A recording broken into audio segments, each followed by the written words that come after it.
مقامات آذربایجان میگویند که در ماه سپتامبر تخمیناً 80 نفر را برای فحشا بازداشت نمودند.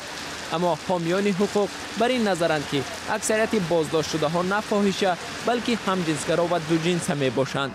نام بازداشت شده ها آشکار نشده است، ولی رادیوی آزادی امکان یافت با 2 نفر آنها هم صحبت شود. آنها مرا مجبور کردند که اسناد تهیه شده و ورقه های خالی را امضا کنم. من نمیدونستم که اون چیست.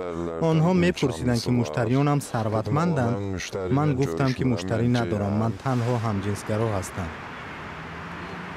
این مرد گفت که او را 9 روز نگه داشتند و اثنای بازداشت اذیت دادند. آنها مرا با نیروی برق زدند. آنها زانوهایمان را چنان لطکوب کردند که نمیتوانستم حرکت کنم. نهادهای حامی حقوق سازمان ملل متحد از آذربایجان خواسته است که بازداشت‌های خودسرانه را خاتمه بخشد.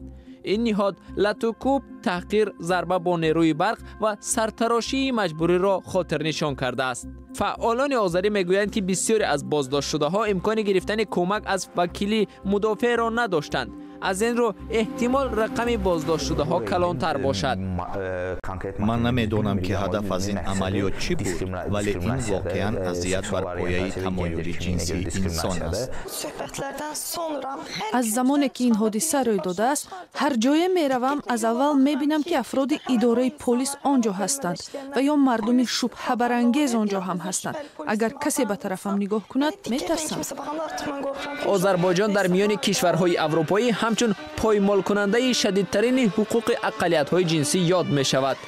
تمام افرادی که با رادیوی آزادی هم صحبت شدند از بازداشت رها شدند، ولی خود را آزاد احساس نمی کنند.